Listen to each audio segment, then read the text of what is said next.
New York నగరం నిదరోయే వేళ నేనే ఒంటరి చలిపోతుంటరి నాలుగప్పాల గోడల నడుమ నేను వెతికేది ప్రేమ.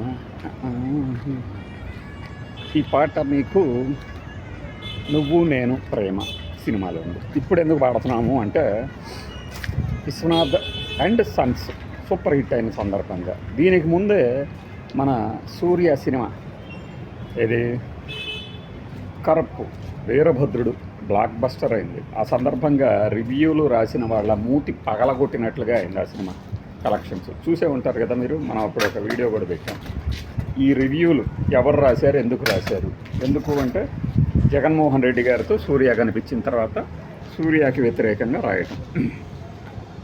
అది అవునా కాదా అనేది మన పాత వీడియో చూడండి. ఇప్పుడు ఇది బ్లాక్ బస్టర్ అని అందరూ అంగీకరిస్తున్నారు. ఎందుకు? మనకి క్లోజ్ అయిన వెంకీ అట్లూరి అనే డైరెక్టర్ దీనికి డైరెక్టర్ కాబట్టి. ఓకే, వెంకీ అట్లూరికి సంబంధించి ఒక ఆసక్తికరమైన విషయం అందరికీ తెలిసిందే.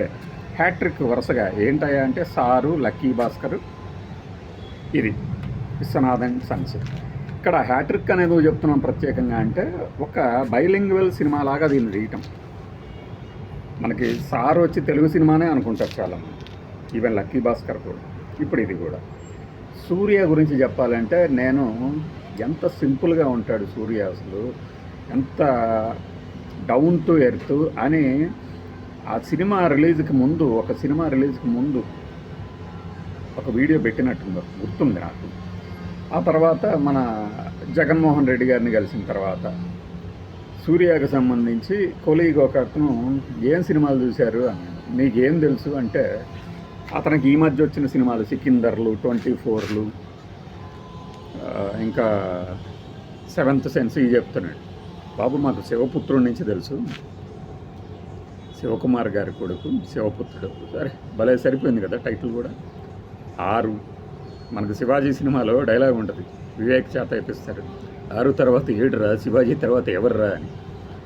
అది సూర్య నిన్న ఆ త్రివిక్రమ్ శ్రీనివాస్ మాట్లాడుతుంటే ఒక పేరు చెప్తాడా చెప్పడా, అదే పేరు చెప్తాడు అనుకున్నా చెప్పారు. ఏంటయ్యా అంటే అదే మహేష్ బాబు.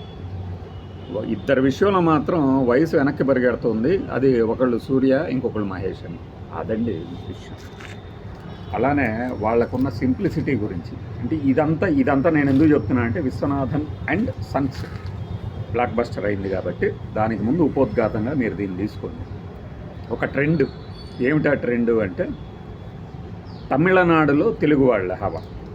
వెంకీ అట్లూరి వరుసగా ఈ 3 సినిమాలు, ధనుష్, మన అఫ్కోర్స్ అది మలయాళ హీరో అనుకోండి అతను, సల్మాన్ దుల్కర్, ఇప్పుడు ఇది సూర్య. విజయ్తో వంశీపైడిపల్లి అలా ముందే ట్రై చేశాడు. అలానే మురుగదాసం మన మహేష్ని తీసుకెళ్ళి ఏకంగా స్పైడర్ సినిమా తీసి మన తెలుగు వాళ్ళకి టోపీ పెట్టాడు, తెలుగు సినిమా అని చెప్పి. వాస్తవానికి స్పైడర్ తమిళ సినిమా కిందనే చూడాలి, తెలుగు వాళ్ళు తీసిన తమిళ స్పైడర్. ఈ ట్రెండ్ వారసుడు, వంశీపైడిపల్లి వారసుడు తీశాడు విజయ్తో. అలానే ధనుష్, నాగార్జునని పెట్టి శేఖర్ కమల కుబేరా తీశాడు. వీళ్ళందరూ ఏం చేశారంటే ఒక కొత్త మార్కెట్ క్రియేట్ చేసేందుకు ట్రై చేశారు.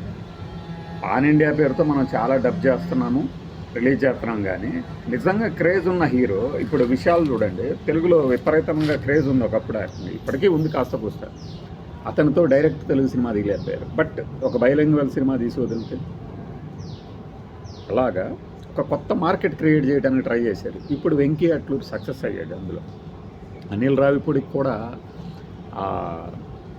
జననాయకన్ విషయంలో వచ్చినా కూడా అతను ఎందుకు వెనక్కి తగ్గాడు, ఓకే అది ఓకే, కానీ తమిళనాడు నాడిని మన తెలుగుడు పట్టేశాడు అనిపిస్తుంది. ఇప్పుడు విశ్వనాథన్ అండ్ సన్స్కి ముందు నేను ఇప్పుడు పాడిన పాట నువ్వు నేను ప్రేమ సినిమాలోది ఎంత చక్కని పాటలు ఉంటాయి. సూర్య సన్ ఆఫ్ కృష్ణంలో కానీ ఇంకా సూర్యవి ఏవి డబ్బైనా కూడా అమాయకంగా కొంతమంది గజనీ సినిమా తర్వాత వీరభద్రుడే బ్లాక్ బస్టర్ అని రాశారు.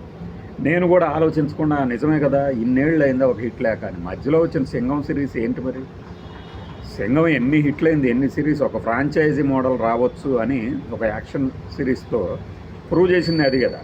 ఇంకా రాస్తూనే ఉంటారు గజనీ తర్వాత హిట్లు లేవని, ఆడవిడ కొత్త ముచ్చట్లు చెప్పుకుంటా ఉంటాయి. ఎవడన్నా రాస్తే దాంట్లోంచి తీసేసుకొని పెట్టుకోవటం కాదు, సొంతంగా ఆలోచించాలి కదా. అద్భుతమైన హిట్లు ఇచ్చాడు సూర్య. నెంబర్ 1 ప్లేస్ కోసం అంతా ట్రై చేస్తున్నాడట. ఆయనేం ట్రై చేయడు, నాకు తెలుసు. సొంతంగా బ్యానర్ పెట్టుకొని మంచి సినిమాలు, అభిరుచి ఉన్న దర్శకుల్ని ప్రోత్సహించే ఉద్దేశంతో మన సూర్య ఇద్దరూ ట్రై చేస్తున్నారు కొత్త సినిమాల కోసం. మన ప్రొడక్షన్ హౌస్ అంటే మన మహేష్ బాబు మేజర్ ఒకటి, ఈ రావు బహదూరు ఇట్లాంటివి ట్రై చేస్తున్నాడు. కొంత నయం తెలుగులో ఒక పెద్ద హీరో వాళ్ళలాగా ఎవరున్నారు అంటే మహేష్ ఉన్నాడు. ఇక్కడ కూడా పోలిక మళ్ళీ. ఇక సినిమా విషయానికి వస్తే తను పెళ్లి చేసుకోడు, దానికి ఒక కారణం ఉంటుంది. తల్లి రాధిక గారేమో వారసుడు కావాలరా, నీకంటూ ఒక తోడు ఉండాలి, ఎవరో ఒకళ్ళు ఉండాలి కదా, పెళ్ళైనా చేసుకోరా అంటే సరోగసి దొరగా అంటాడు మన హీరో సూర్య. అయితే అతనికి అంటే ఒక తల్లి ఎవరు అంటే మమితా బైజు. ఆ అమ్మాయితో ఇతను తిరిగి మాట్లాడాల్సిన పరిస్థితి ఏర్పడుతుంది. ఆ దేనికి అనే సినిమా చూడండి. ఆ సందర్భంగా ఇతని మంచితనం చూసి, అతని బిహేవియర్ చూసి ప్రేమలో పడుతుంది. వయసులో చాలా ఎక్కువైనా కూడా తను ఒప్పుకోడు. అప్పుడు ఎలా చివరికి ఏమవుతుంది, ప్రెడిక్టబులే క్లైమాక్స్. బట్ ఈ మధ్యలో వచ్చే ఎమోషన్స్ ఉంటాయి చూసారా, అది ఈ మధ్యకాలంలో మిస్ అయింది. నేను చూపించాడు సినిమాలో. ఇది విశ్వనాథన్ అండ్ తెలుగులోనేమో విశ్వనాథన్ అండ్ సన్స్ తమిళ్లో ఒక చక్కని అనుభూతిని మిగిల్చే సినిమాగా మిగిలింది. అందుకనే ప్రేక్షకులు బ్రహ్మరథం పడుతున్నారు. ఫస్ట్ డే 23 crores, 73 crores వరకు, 17 crores ఎంతో, మొత్తానికి 2 రోజులు కలిపి 44 crores వస్తే, ఓవర్సీస్లో ఒక 10 crores, మొత్తంగా కలిపి మీకు 4 రోజులకే 100 కోట్ల గ్రాస్ కలెక్ట్ చేయబోతుంది ఈ సినిమా. మీ వీడియో చూసేసరికి మీకు లెక్కలు అన్నీ ఇంకా బాగా చెప్తూ ఉంటారు. ఇలాంటి ఒక ఘనత అంటే ఒక సేఫ్ మార్కెట్ని తయారు చేసిన ఘనత ఈ మధ్య కాలంలో ఇతనికి ఇవ్వాలి వెంకీ అట్లూరికి. వెంకీ అట్లూరి మన తెలుగులో ఒక షేర్ మార్కెట్లో లబ్ధ ప్రతిష్ఠుడిగా చెప్పుకునే ఒక వ్యక్తికి బాగా క్లోజ్. లక్కీ భాస్కర్ తీస్తున్నప్పుడు ఆయనతో మాట్లాడారని కూడా చెప్తారు. ఇవన్నీ మీకు అందించే నేను వేరే అదనపు విషయాలైతే మమితా బైజు కానీ మనకి ఈ సినిమాకి సంబంధించి నేను చాలా రోజుల క్రితమే ఏఏలో మన ఫోటో ఒకటి క్రియేట్ చేసి పెట్టుకున్నాం. నేను అప్పుడు అనుకోలే ఇలా ఈ వీడియో గురించి మాట్లాడతాము అని. ఇప్పుడు ఆ తమ్నైల్ తీసి మీకు పెడతాను. చక్కని ఒక ఆ పిక్చరైజేషను, ఆ షార్ట్స్ అవి చూస్తేనే మీకు అర్థమైంది. నేను సంజయ్ రామస్వామి అని మనవాడు చెప్తాడు కదా, ఏటి నువ్వా సంజయ్ రామస్వామి అని అసిను అప్పట్లో పలకరించిన తీరు, అవన్నీ ఆ కుర్రాళ్ళకి ఇప్పటి వాళ్ళకి, అప్పుడు కుర్రాళ్ళందరూ ఇప్పుడు నడి వయసులో అయి ఉంటారుగా.